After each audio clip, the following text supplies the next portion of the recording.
Bwana Yesu asifiwe sana. Tutaweza kusoma katika Isaya sura ya 9 mstari ule wa 6 hadi ule wa 7.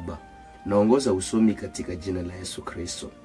Maana kwa ajili yetu mtoto amezaliwa, tumepewa mtoto mwanaume, na utawala utakuwa juu ya bega lake, na jina lake litaitwa Mwenye Ajabu, Mwenye Shauri, Mungu mwenye uwezo, Baba ya milele, Mkubwa wa salama. Ni neno la Bwana. Tutapenda tuzungumuze kitu kidogo ensemble avec vous juu ya Noël. C'est quoi Noël? Pourquoi sommes-nous appelés à célébrer Noël? Nini nje naweza kutusukuma? Alors, quelques informations. Nous avons constaté que plusieurs personnes banakatalaka ku célébrer Noël, soi-disant que ni sikukuu yenye d'ailleurs on adorait les dieux soleil. Et les autres disent que ni fête yenye paganiste, donc ni fête yenye haiko ya kweli kweli. Mais quels sont quelques éléments que tunaweza retenir par rapport à Noël? Je sais que plusieurs personnes aujourd'hui banakatala ku fêter Noël avec beaucoup d'arguments. Tunaweza sema que dans l'histoire de Noël, nous allons comprendre que Noël en hébreu vient de deux mots, surtout Noël. Et donc Noël vient de Nolad, qui signifie aîné. Elle veut dire Dieu. Et donc on peut dire que Dieu est né, ou soit est né Dieu. Alors, tukangalia aussi le mot Noël en anglais veut dire Christmas, donc c'est la naissance de Jésus-Christ lui-même. À latin, tout à comprendre que c'est Natalis de Dies, qui signifie jour de naissance.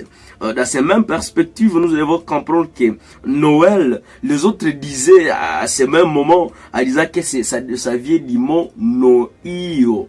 Noio qui veut dire nouveau, Hel qui veut dire soleil. Et donc dans l'assiette, plusieurs personnes devraient adorer le dieu Yule. Na ici qu'on devrait sacrifier. Beaucoup de personnes devraient faire des sacrifices, surtout à l'époque il y avait un monsieur qui s'appelait Constantin, c'était un roi. Il avait il avait cru en Jésus, donc il a adhéré au christianisme. Il avait dit qu'au lieu qu'on adorait les dieux chaque le 21 de décembre, en train de faire de n'importe quoi, mais on devrait directement, il a proposé de dire que la même chose que eux faisaient, ils devraient le faire maintenant pour Dieu lui-même. Qu'est-ce que nous pouvons retenir, parce que nous n'avons pas beaucoup de temps. Qu'est-ce qu'on faisait en fait à l'époque, pendant qu'ils étaient en train d'adorer à l'époque? C'était quoi pendant que Balkouan adorait Kayoul? C'était un temps de sacrifice, et donc ils devraient sacrifier. Deuxièmement, nous devons comprendre que pendant ces mêmes moments, ils devraient partager. Ils devraient partager les repas ensemble. Donc, quand il y a un conflit dans la société, quand il y a un conflit dans la famille, ils devraient résoudre ces conflits. Et pendant ces mêmes moments, c'était un temps d'échanger les cadeaux. Et surtout, ce temps-là se faisait la nuit. Donc, il y a un pendant qu'ils sont en train de faire cela, il y a un mange agriculture, donc Dieu de l'agriculture, Dieu de la mort, soit disant que pendant toute l'année, Dieu a li tout ça, il dit, na tout kaendele. Auparavant, on devrait adorer le 21, alors, non, nous devons commencer à adorer le vrai Dieu, chaque le 25 avec le christianisme.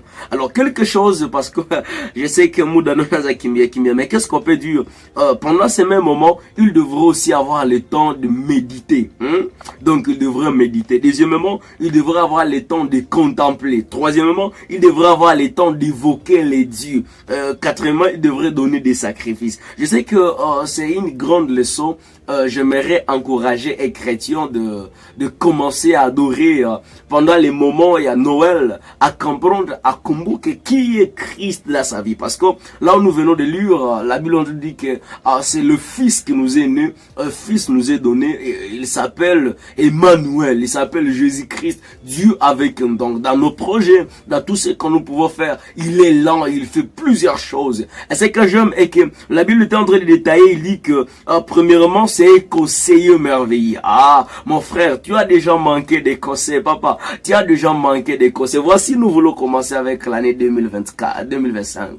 Je sais qu'il est conseiller merveilleux. Il sent ce que tu as besoin de deux. Ce que j'ai aimé, il est un Dieu fort. Il est un Dieu fort. Donc, il est puissant. Malgré tout ce que tu peux traverser, il est puissant. Troisièmement, retenez comme il est le Dieu pour toujours. Donc, il est Dieu qui ne mourra jamais. Il est Dieu de l'éternité. Et quatrièmement, c'est le Dieu de la paix. C'est le Dieu, il s'appelle le prince de paix. Et donc, si dans ta famille, il n'y a plus de paix, il n'y a plus de paix. Et si dans ton pays, il n'y a pas de paix. Et si partout tu es, il n'y a pas de paix. Je te dis, crois seulement à ces Jésus-là. Et pendant les jours-là, tu vas contempler la gloire. Peut-être un royaume qu'on a louma. Peut-être il y a de maladies. Peut-être il y a beaucoup de choses qui ne marchent pas. Non. Crois à Jésus-Christ. Que Dieu vous bénisse.